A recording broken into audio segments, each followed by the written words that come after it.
Stage 4 మోకాళ్ల అరుగుదలకి నొప్పి లేకుండా కీళ్ల మార్పిడి ఆపరేషన్ చేయబడును. Doctor Ramesh Gajula, endoscopic spine ortho surgeon and pain physician, Panacea spine pain ortho and sleep centre, Uppal, Hyderabad. Welcome to RTV. ఏదైతే కర్నూలులో జరిగిన ప్రైవేట్ బస్సు ట్రావెల్స్ జరిగిన దారుణంలో ఎంతోమంది అమాయకులు అయితే ప్రాణాలు కోల్పోయారు. ఒక్కసారిగా నిద్రిస్తున్న వారు నిద్రలోనే మరణించారు. అది ఏం జరిగిందో అకస్మాత్తుగా జరిగిపోయింది.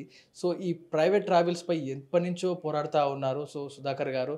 సో అప్పటి నుంచి కూడా ఏదైతే పాలెంలో జరిగిన ప్రమాదం గురించి ఇప్పటివరకు కూడా పోరాడుతూనే ఉన్నారు. సో ఇంకా కూడా ఇవన్నీ కూడా ఆగడం లేదు ఆ ప్రమాదాలు. సో దాని గురించి డీటెయిల్గా ఆయన తెలుస్తున్నాం. సరే ఏంటంటారు, అప్పుడు జరిగిన ప్రమాదాలు ఇంకా మర్చిపోక ముందుకే మళ్ళీ ఇంకోటి మన కళ్ళ ముందుకు వచ్చింది. సో దీనికి గల కారణాలు ఏంటంటారు? ప్రైవేట్ ట్రావెల్స్ తప్పు అంటారా, లేకపోతే డ్రైవర్ తప్పిదమా, లేకపోతే వ్యవస్థ తప్పు అంటారా?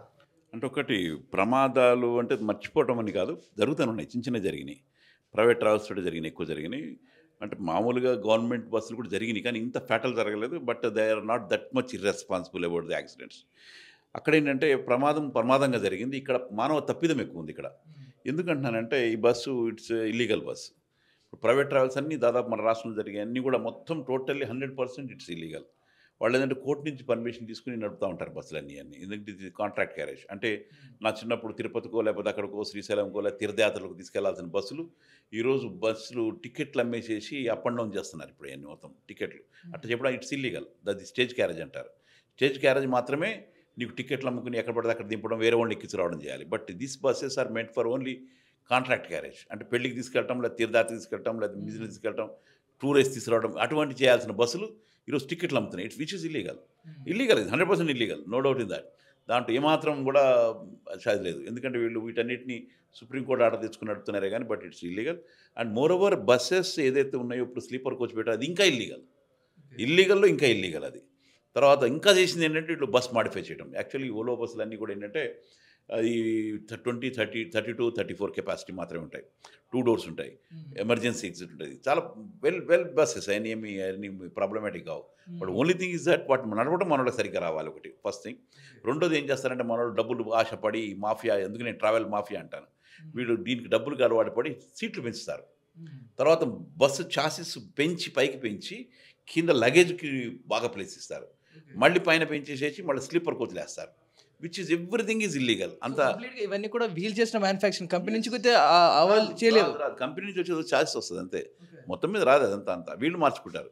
వీళ్ళు చాసిస్ తెప్పించుకుని మొత్తం మాడిఫై చేసేస్తారు. సో అక్కడ డబుల్ డోర్ ఎక్కడ ఉంటుంది, సింగిల్ డోర్ ఇస్తాడు. ఎందుకంటే వాడికి ఒక డబుల్ డోర్ దగ్గర ఇంకో సీట్ వేస్తాడు. They will get money. తర్వాత నీకు 2+1 వేయాలి, లేకపోతే 2+2 ఏది ఉంటుంది దానికి. మొత్తం వేయాల్సింది ఏం చేస్తున్నారు వీళ్ళు, స్లీపర్ కోచ్ని మార్చేస్తున్నారు. Again which is illegal. నీకు దీంట్లో ఏంటంటే యాక్చువల్గా ఇంకా వీటన్నిటితో పాటు ఇంకా చాలా సేఫ్ సిస్టమ్స్ దాంట్లో ఉంటాయి. ఎట్లాగంటే నీకు మనకు మన విమానాల్లో పెట్టినట్టుగా మీరు బెల్ట్ కట్టుకోండి, లేకపోతే చూడండి, లేకపోతే ఎమర్జెన్సీ చేయండి అన్నట్టుగా దాంట్లో ఒక వీడియో బై డిఫాల్ట్ వస్తుంది. దాంట్లో ఏంటంటే దీంట్లో అద్దాలు పగలవాయి, మామూలు ఇది కొడితే పగిలిపోతాయి. సుత్తితో పెట్టిన అద్దాలు పగలవాయి.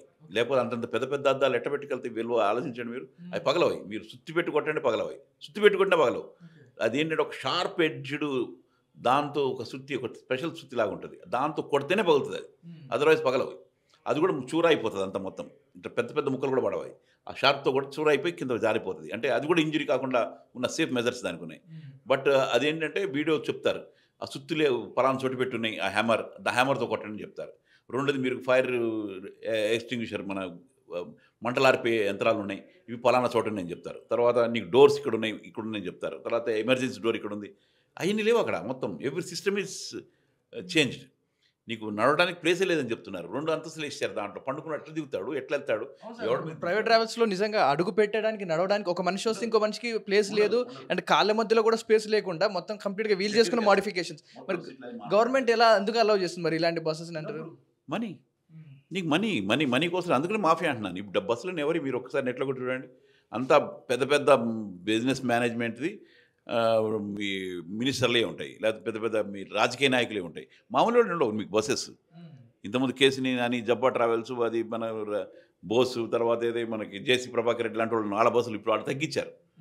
మేము చెప్పిన తర్వాత మేమే మాట్లాడాం, నాకు డైరెక్ట్గా ఫైట్ అయింది వాళ్ళతో. అయిన తర్వాత వాళ్ళు తగ్గిపోయారు. కేసీఆర్ నాన్నగారు అయితే టోటల్గా బస్ బిజినెసే మానేశారు. ఆ టైంలో మేము చేసిన ఉద్యమం తర్వాతనే ఆయన మానేశారు. సో ఇదేంటంటే ఇది రక్తప్పుడే నన్ను అడిగితే ఒక విధంగా. వీళ్ళు ఏంటంటే ఈ ప్రజలు డబ్బులు కాశపడి ఇవన్నీ చేస్తున్నారు. ఇప్పుడు ఆ రోజు 14 years బ్యాక్, ఇప్పుడు కరెక్ట్గా 12 years అయింది. ఇప్పుడు రేపు ఇంకా 4 రోజుల్లో అక్టోబర్ 30కి 12 years అవుతుంది పాలెం బస్ది యాక్సిడెంట్ జరిగిన తర్వాత. Same incident, same repeated. అప్పుడేమో అక్కడి నుంచి బస్సు వస్తుంది, ఇప్పుడు ఇక్కడి నుంచి బస్సు వెళ్తుంది. అప్పుడు అక్కడి నుంచి 53 మంది వస్తే 40 మంది 40 మంది చనిపోయారు. ఇప్పుడు ఇక్కడి నుంచి బస్సు వెళ్తుంటే 20 మంది చనిపోయారు. Almost all same mistakes, same irregularities, same illegal. And more over illegal ఏంటంటే బస్సు రిజిస్టర్డ్ ఎక్కడ ఇది? రిజిస్ట్రేషన్ ఏపీది కాదు, తెలంగాణది కాదు. ఎక్కడ రిజిస్ట్రేషన్ అది? రిజిస్టర్డ్ ఎట్ దామన్ నారుబి, అక్కడ గోవాలో రిజిస్టర్ అయింది. తర్వాత అక్కడి నుంచి ఒడిశాకి మారింది. ఒడిశా నుంచి ఫిట్నెస్ కోసం నుంచి మళ్ళీ గోవాకి వచ్చింది. అక్కడి నుంచి ఫిట్నెస్ లేకుండా బస్సు మన దగ్గరికి వచ్చింది. బస్సు ఇక్కడ రన్ అవుతుంది, విచ్ ఈజ్ ఇల్లీగల్ అగైన్. మన పొన్నం ప్రభాకర్ గారు చెప్తారు బస్సు మనది కాదు కదా, ఏం చేస్తామంటే మరి బస్సు మనది కాదు నిజమే. But why you are allowed our people to step in to that? ఎందుకు నువ్వు టిక్కెట్లు అమ్మనిచ్చావు ఇక్కడ? ఎందుకు ఎక్కనిచ్చినావు ఇక్కడ? మన ఆర్టీసీ దాంట్లో మన హైదరాబాద్లో ఎందుకు ఎక్కనిచ్చారు? నీ ఆర్టీఏ డిపార్ట్మెంట్ చేయాల్సిన పని ఇది కదా, ఆపాలి కదా. What your people are doing? రానికూడదు, నీ బస్సు రానిబాక. When you are making that statement, that bus is not belong to me మనది అన్నప్పుడు ఆ బస్సు రానికుండా ఉండాల్సింది. ఎందుకు టికెట్లు అమ్మనిచ్చినావు ఇక్కడ? ఎందుకు మన డబ్బులు మన ప్రాణాలు తీసుకెళ్ళి మన వాళ్ళని చంపుతున్నారు మీరు? ఇద్దరు మంత్రులు నేను అడుగుతున్నాను ఇదే ప్రశ్న. ఆయన కూడా అదే చెప్తాడు, మన బస్సు కాదు కదా బై, నీ రోడ్డు మీద తిరుగుతుంది, నీ డబ్బులు నీ జనాలను ఎక్కించుకుని నీ జనాలను చంపుతుంటే మన బస్సులు కాదని చెప్పి తప్పించుకోవడం కరెక్ట్? అది వాళ్ళ బస్సులు వాళ్ళ మనుషులు ఎక్కించుకొచ్చి అటు తిరిగి వెళ్ళిపోతే okay. But Kaveri travels belongs to మళ్ళీ ఇక్కడే మన 2 రాష్ట్రాలు అదే ఇక్కడే నడుపుతున్నారు. Not only this bus, hundreds of buses అట్లా నడుస్తున్నాయి ఈరోజు, ఇల్లీగల్ బస్సెస్. ఈ స్లీపర్ కోచ్లు కానీ కొన్ని మాడిఫై చేసినాయని పర్మిషన్ ఇక్కడ దొరకక అక్కడ ఏమంటారు మనకి ఈ స్టేట్లలో చాలా ఈజీగా పర్మిషన్ దొరుకుతుంది. అందుకని అక్కడికి వెళ్ళి వీళ్ళు పర్మిషన్ తీసుకుని బస్సులు ఇక్కడ నడుపుతారు. వాళ్ళు ట్యాక్సెస్ తక్కువ, ఎందుకంటే కాంట్రాక్ట్ క్యారేజ్ నా చిన్నప్పుడు ఏంటంటే తిరుపతి తీసుకెళ్ళడానికి చెప్పాను కదా అది. సో వాటికి పర్మిషన్ ఏంటంటే చాలా తక్కువ ఉంటుంది, అంటే ప్రాఫిట్ కాదు కాబట్టి, కమర్షియల్ కాదు కాబట్టి అంటారు. ఇక్కడేమవుతుందంటే కమర్షియల్ చేశారు, టికెట్లు అమ్ముతున్నారు, but paying the same charge. నీకు కాంట్రాక్ట్ క్యారేజ్కి ఎంత కడతారో అంతే కడతారు, but they are collecting the charges of the stage carriage. నీకు ఆర్టీసీ వాళ్ళు ఎక్కువ కడతారు ట్యాక్సెస్, వీళ్ళకంటే వాళ్ళు తక్కువ కడతారు. దాంట్లో దాదాపు కొన్ని 100 కోట్ల రూపాయలు నెలకి తినేస్తున్నారు. దాదాపు 3000 పైన బస్సులు ఉన్నాయి అన్నీ. సో ఇవన్నీ నేను మొదటి నుంచి చెప్తున్నాం. ఆ రోజు అయినప్పుడు కూడా పాలన జరిగినప్పుడు కూడా మేము రైట్ చేసాం ఇష్యూస్ అన్ని. అప్పుడే మనకి మినిస్టర్ గారు వేరే ఉండే, నేను మాట్లాడాను, వాళ్ళకి చెప్పాము ఇది చేయండి అని చెప్పి, ఎట్లా దీనికి సాల్వేషన్ అంటే కూడా పెద్ద మీటింగ్ పెట్టి చెప్పాము. There is a solution. ఇప్పుడు వాళ్ళు కూడా పొట్టగొట్టకూడదు, ఆ బస్సులు కూడా వేస్ట్ కాకూడదు, ఎంప్లాయీస్ కూడా కొన్ని వేల మంది ఎంప్లాయీస్ వాళ్ళు కూడా రోడ్డును పడకూడదు. Then why would to take up the entire buses? మీరు ఆల్రెడీ 4000 బస్సెస్లో ఒక 1000 బస్సులు ప్రైవేట్ వాళ్ళు తీసుకున్నారు, అద్దెకి తీసుకున్నారు, నడుపుతున్నారు. ఇప్పుడు కూడా ఉన్నాయి. గవర్నమెంట్ దాంట్లో ప్రైవేట్ బస్సులు తీసుకుని అద్దెకి నడుపుతారు. ప్రైవేటు డ్రైవర్లను కూడా ఎంటర్టైన్ చేసి తీసుకుని వాళ్ళు నడుపుతున్నారు. ఆయన్ని నువ్వు టేక్ ఓవర్ చేయండి ఆ బస్సులని, you take over all the buses, profit మీకే వస్తుంది కదా. ఇప్పుడు మీకు ఆర్టీసీ అంటే ఏంటండి, ప్రజలకు సేవ చేయాల్సిందే. అది ఎందుకు చేస్తుంది? నీకు ఊళ్ళ నుంచి నీకు కూరగాయలు అమ్ముకున్నాడు, టమాటాలు అమ్ముకున్నాడు, బీదా బిక్కాలు ఉంటారు, వాళ్ళని పట్టడానికి బస్సులు ఎవరు ఉండవు, మన బస్సులు వెళ్తాయి. అక్కడ ప్రాఫిట్ రాదు వాళ్ళకి, వాళ్ళకు తక్కువ రేట్లు పెడతారు. అలాగే హైదరాబాద్ మనకి రాష్ట్రంలో మహిళలకు ఫ్రీ, ప్రజలకు పనికొచ్చేది. హైదరాబాద్ సిటీలో ఆర్టీసీకి లాస్ వస్తుంది, ఎందుకంటే సిటీలో నడిపితే 400 కోట్ల రూపాయలు ప్రభుత్వం సబ్సిడీ ఇస్తుంది. నీకు ఇక్కడ లాస్ వస్తుంది కదా, ప్రాఫిట్ వచ్చే చోటు నుంచి పట్టుకొచ్చి ఇక్కడ పెట్టండి. ప్రాఫిట్ వచ్చేదేమో మీరు ఎవరికో వేరే వాళ్ళకి ఇచ్చారు. నీకు విజయవాడ రోడ్లు, మద్రాసు రోడ్లు, చెన్నై రోడ్లు, విశాఖపట్నం రోడ్లు ఇవన్నీ డబ్బులు వస్తాయి. ఆ డబ్బులు వచ్చే రూట్లన్నీ మీరు ప్రైవేట్ వాళ్ళకి ఇచ్చేశారు, వాళ్ళు తీసుకెళ్తున్నారు. నువ్వు అది మీరే నడపండి, ఆ ప్రాఫిట్ ఇక్కడ కవర్ చేయొచ్చు కదా, ప్రజల కోసం పని చేయించచ్చు కదా. There is solution. నీకు వాళ్ళ ఎంప్లాయీస్ అందరిని కూడా నువ్వు టేకప్ చేయి. ఎవరు రోడ్డును పడాల్సిన అవసరం లేదు, ఎవరు రోడ్డును పడరు. రైట్. ఏదైతే ఆ ప్రమాదం నిన్న రాత్రి జరిగింది, 20 మంది చనిపోయారు. సో ఈ రోజు నైట్ ఫ్రెష్గా మళ్ళీ హైదరాబాద్ నుంచి మీరు అన్నట్టు ఎక్కడికైనా రిజిస్టర్ అయిన బస్సులు ఇక్కడి నుంచి మళ్ళీ ప్రయాణికులు ఎక్కించుకొని మూవ్ అవుతూ ఉంటాయి ఈ రోజు నైట్కి. సో ఇప్పుడు వీటి మీద యాక్షన్ తీసుకోరంటారా? ఎందుకని ఇంకా నిర్లక్ష్యం? నేను అప్పుడు మేము ఉద్యమం చేసినప్పుడు అన్నింటినీ బ్యాన్ చేయమని చేశారు. దాదాపు ఒక 2-3 నెలలు అయితే మొత్తం బస్సులు ఆగిపోయినాయి, ప్రైవేట్ ట్రావెల్స్ అని ఆగిపోయినాయి. మన ఆర్టీసీకి లాభాలు వచ్చినాయి ఆ టైంలో. ఇప్పుడు కూడా మేము అదే డిమాండ్ చేస్తున్నాను. నేను మీరు చేయండి, ఆఫ్ చేయించండి బలవంతంగా. నీ రెగ్యులేషన్ తీసుకెళ్ళండి, సుప్రీంకోర్టుకి వెళ్ళి కోర్టు కేసు ఎత్తేసేసి అన్నింటినీ ఒక జియో తీసుకురండి. ప్రైవేట్ ట్రావెల్స్ ఎవరు మా దగ్గర నడవకూడదని చెప్పి, ఇట్స్ ఇల్లీగల్ థింగ్స్ అని చెప్పి మనం చేయండి. ఆ స్టాట్ను కొట్టి చేయమనండి. ఎందుకు చేయరు? చేయించచ్చు కదా. ప్రభుత్వం దగ్గర చిత్తశుద్ధి everything can be done. But they are getting money, everybody they are getting their share. అందుకని ఇవన్నీ మాఫియా నడుపుతాను. అందుకు నేను మాఫియా అంటాను వీటిని. 100 కోట్లు 1000 కోట్ల రూపాయల మాఫియా అంటే నెలకి దాదాపు ఒక 1000 కోట్ల రూపాయలు ఈ రాష్ట్రానికి, ఇంకో 1000 కోట్లు ఆ రాష్ట్రానికి నష్టపోతున్నాయి. నేను చెప్పే ఆషామాషి లెక్కలు కాదు, it's real thing what I'm telling. ఎందుకంటే మీరు ఆలోచించండి, వాళ్ళకి ఒక్కొక్క సీటుకి ఇక్కడ 7,000 కడితే అక్కడ 2,000 కూడా కట్టరాళ్ళు. ఎంత తేడా చూడండి. అది కూడా నేను మొన్న పేపర్లో కూడా చూశాను. ఒక రిజిస్ట్రేషన్ మీద 2 బస్సులు నడుస్తున్నాయి. నేను పేపర్లో చూశాను, నేను వేరేది కాదు, మీరు కూడా చూసే ఉంటారు, అందరూ చూసే ఉంటారు. ఇల్లీగల్ నడుస్తుంటాయి అంటారు, లేదా ఇంకెక్కడ అంటారు, చాలా నడుస్తున్నాయి అని. సో ఇప్పుడు ఆ కావేరీ ట్రావెల్స్ ఓనర్ ఎవరైతే ఉన్నారో ఇప్పుడు ఆ వ్యక్తి మీద ఎలాంటి యాక్షన్ తీసుకునే అవకాశం ఉంది? యాక్షన్ తీసుకుంటారా, లేకపోతే ఇప్పటిలాగానే దాన్ని వెనక నుంచి వేసి వదిలేస్తారంటారు? ఎలాంటి యాక్షన్ తీసుకోకుంటే బాగుంటుంది? కేసు ఫైల్ చేయాల్సిందే. ఎందుకంటే ఈ ఇల్లీగల్ పని చేసిన తర్వాత వాడు ఏమంటాడంటే మరి నేను అమ్మేశానని చెప్పి ఏదో కాగితాలు చెప్తారు. అప్పుడు కూడా జేసీ పర్వ అక్కడ వాళ్ళు కూడా చెప్పారు. అన్ని ఫ్యాబ్రికేటెడ్ కాగితాలు ఉంటాయి అన్నీ. డెఫినెట్గా మేము అమ్మేశామని చెప్తారు, మాకు సంబంధం లేదంటారు, ఇంకెక్కడో ఇరికిస్తారు ఇవన్నీ. సో వీటన్నిటి మీద మేము అనేది ఏంటంటే ఒక సిట్టింగ్ జడ్జి తోటి కనుక విచారణ జరిపించి కల్పిటేషన్ తీసుకోవాలి. అసలు బస్సు ఇక్కడి నుంచి వెళ్ళడం కూడా ఇల్లీగలే కదా. ఆర్టీ అధికారులు ఇప్పుడు నీకు మీరే ఆర్టీ అధికారం అనుకోండి, మీ దగ్గర నుంచి బస్సు వెళ్తుంది, నీకు చెక్ పాయింట్లు ఉంటాయి. చెక్ పాయింట్ దగ్గర ఈ బస్సు వెళ్తుంటే ఈ బస్సు ఎక్కడి నుంచి వెళ్తుంది చూడాలి కదా. వాట్ దే ఆర్ డూయింగ్, వాళ్ళ పని అదే కదా. చెక్ పాయింట్ ఉండాలి కదా. నీకు ఎక్కడైతే నీకు టోల్ ట్యాక్స్ ఉంటాయో అక్కడ కూడా చెక్ పాయింట్ ఉంటుంది, ప్రతి చోట చెక్ పాయింట్ ఉంటుంది.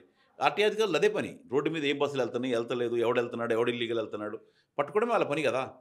మరి వాళ్ళు ఆ పని చేయాలి కదా. ఆ బస్సు వెళ్తుంటే ఎందుకు ఆపారు, ఎందుకు ఆపలేదు? నీకు ఈ బస్సు పర్మిట్ ఎవడు ఇచ్చాడని అడగాలి కదా. అసలు ఈ పర్మిట్ నడుస్తుందా లేదని అడగాలి కదా. మహారాష్ట్రం ఎందుకు నడుపుతున్నావా నువ్వు, అక్కడెక్కడో రాష్ట్రం అని చెప్పి ప్రభాకర్ అన్నాడు కదా, మన రాష్ట్రంది కాదు బస్సు, మరి ఎందుకు నడుపుతున్నావు అడగాలి కదా. ఎందుకు అడగలేదు? వాడిని సస్పెండ్ చేయండి. ఇంకోటి ఏడు ఈ పని, ఇంకోటి ఏడు. తర్వాత నీకు ఓనర్ని పట్టించి ఓనర్తో డబ్బులు ఇప్పేయండి. వీళ్ళకి ఏదో డబ్బులు 5 లక్షలు అన్న, 5 లక్షలు కాదు, చనిపోయిన వాళ్ళకి ₹1,00,000 కనీసం ఇవ్వాలి. ఎందుకంటే when you're giving other people for 1 crore, ఎందుకంటే ప్రాణం పట్టాలి. 5 లక్షలతో ఏం కాదు. వాడు మెడికల్ ఫీల్డ్ కూడా కాదు, ఇంట్లో వాళ్ళు రేపు అడ్డం పడితే వచ్చే బిల్ కూడా కాదు. వాళ్ళని ఆదుకోండి. వాళ్ళని ఆదుకుని ఆ డబ్బులు తర్వాత వాళ్ళ దగ్గర వసూలు చేయండి, ఓనర్స్ దగ్గర వసూలు చేయండి. అప్పుడు కానీ తినగారు వీళ్ళందరూ, దే విల్ రియలైజ్. ఎందుకంటే అంత ఈజీ కాదు కదా, వీళ్ళకి ఎట్లా చేస్తారు ఆయన్ని. సో ఇటువంటి పీనలైజ్ పనిష్మెంట్స్ చాలా సీరియస్గా ఉన్నప్పుడు ఇటువంటి ఆపగలుగుతాం. Otherwise we cannot stop it. ఎందుకంటే అప్పుడు జరిగింది, మళ్ళీ ఎప్పుడు జరగదని నమ్మకం లేదు. ఇంకెందుకంటే పెద్ద ఫ్యాటల్ యాక్సిడెంట్ జరగచ్చు. సో దీనికి మాత్రం డెఫినెట్గా ప్రభుత్వం చర్యలు తీసుకోవాలి. వీటన్నిటిని నేషనల్ స్టేట్ వైజ్ తీసుకోండి, అద్దెకి తీసుకోండి. వాళ్ళనేమి నష్టం చేయాల్సిన అవసరం లేదు, అద్దెకి తీసుకోండి. వాళ్ళకి ఇవ్వాల్సిన పేమెంట్ ఇవ్వండి, మినిమం పేమెంట్ ఇవ్వండి. ఆ ఎంప్లాయీస్ని కూడా మీరే టేకప్ చేయండి, వ్యవస్థను బాగుపరచండి. ప్రజల సొమ్ము ప్రజలకి పనికి వచ్చినట్టు చేయమని చెప్పి మేము అంటున్నాం. దాని మీద చేయగలుగుతాం. మీరు చేయగలరా చెప్పండి, మమ్మల్ని ఒక పెట్టి కమిషన్ ఏమనండి, నేను నడిపిస్తాను ఆయన్ని. మాలాంటి వాళ్ళకి 10 మందికి అప్పచెప్పండి, మేము కూర్చొని నడిపిస్తాం ఆ సంస్థని. ఎందుకు నడవదు? వీళ్ళందరినీ మొత్తం ప్రభుత్వంలో పట్టుకోద్దాం. ఈ 1000 బస్సులు, 2000, 3000 బస్సులు గవర్నమెంట్ టేక్ ఓవర్ చేసి ఎందుకు నడవదు నేను చూస్తాను. వాళ్ళు నడపగలేదు, మనం ఎందుకు నడపలేము? We can take over. పెద్ద కష్టమే కాదు, కొంచెం కష్టపడితే everything can be settled, everything is possible. మీకు చిత్తశుద్ధి ఉండాలి. చిత్తశుద్ధి లేకుండా నాకు బస్సు ఎక్కడదో నాకు సంబంధం లేదు, 5 లక్షలు ఇస్తాను, ఎంక్వైరీ చేయిస్తాను, ఇంకోటి జరగకుండా చూస్తాను అంటే అది సరిపోతుంది. దాని బాధ్యత వహించండి. మీరు చేస్తారా సరిగ్గా చేయండి, అదర్వైజ్ రాజీనామా చేయండి. ఇంతకుముందు సీనియర్ నాయకులు అంతా చేసేవాళ్ళు, ఏదైనా జరిగితే నా మిస్టేక్ అని చెప్పి. ఎందుకంటే మినిస్టర్ మరి ఎందుకు వాడు ఇనాగ్రేషన్ చేయడానికా, షాపులకి వెళ్ళి ఇనాగ్రేట్ చేయడానికా, లేకపోతే ఎక్కడికి వెళ్ళి పెళ్ళిళ్ళకి వెళ్ళి భోజనాలు చేయడానికా? దాని కాదు. ఈ వ్యవస్థని పటిష్టపరచడానికే ఈ మినిస్టర్లు ఉన్నది. దాన్ని ఆర్టీఐని మంచి చేయడానికి, దాంట్లో ఉన్న కరప్షన్ రూపం ఆపడానికి ఉండాలి. ఇవాళ రేపు ఆర్టీకి వెళ్తే భయం వేస్తుంది. బయట గుంపులు జనాలు వచ్చి అవన్నీ చేయిస్తూనే ఉంటారు, లైసెన్స్లో అదో ఇదో. దాంట్లోనే ఈ పర్మిట్ల పద్ధతి, పర్మిట్లు కూడా బోగస్ పర్మిట్లు వెళ్తూనే ఉంటాయి. దాంట్లోనే ఇవన్నీ దాంట్లోనే ఈ బస్సులన్నీ ఇట్లా నడుస్తున్నాయి మొత్తం అంతా. సో ఇవి జరుగుతున్నంత రీజన్స్ అవే. సో డెఫినెట్గా దీని మీద ప్రభుత్వం తీసుకోవాలని చెప్పి మేము డిమాండ్ చేస్తున్నాం. రైట్, విన్నారు కదా. ఏదైతే మనం చూస్తున్న బస్సెస్ అన్నీ కూడా నిజానికి సార్ చెప్పినట్టుగా ఏవి కూడా అలా తయారవు. వోల్వో వాడు కంపెనీ చేసిన చాసెస్ ఇస్తూ ఉన్నాడు, కానీ ఈ బస్సు యాజమాన్యమే ఇలాంటి మోడిఫికేషన్లు చేసుకొని ఇంతటి దారుణాలకి, ఇన్ని ప్రాణాలు పోవడానికి గల కారణమయ్యారు. సో వ్యూవర్స్, మీ అభిప్రాయాలు ఏంటో కామెంట్ రూపంలో తెలియజేయండి. ఈ బస్సు ప్రమాదానికి గల కారణం ఏంటంటారు? ఆ ప్రైవేట్ ట్రావెల్సా, లేకపోతే గవర్నమెంట్ వ్యవస్థనా, లేదా బస్సు డ్రైవర్ తప్పిదమా? మీరేమనుకోరు? మీ అభిప్రాయాన్ని కామెంట్లో తెలియజేయండి. కెమెరామెన్ విజయ్తో పవన్ వాయిదేవ్, RTV హైదరాబాద్. తెలుగులో న్యూస్ కి ఫాస్టెస్ట్ యాప్ ఇప్పుడు టోటల్లీ న్యూ అవతార్లో. జస్ట్ 5 seconds లో కంప్లీట్ న్యూస్, సోషల్ మీడియాలో ట్రెండ్స్ కి one stop solution, live TV app, voice search option తో ఇప్పుడే డౌన్లోడ్ చేయండి లేదా అప్డేట్ అయిపోండి. యాప్ లింక్ డిస్క్రిప్షన్ లో ఉంది.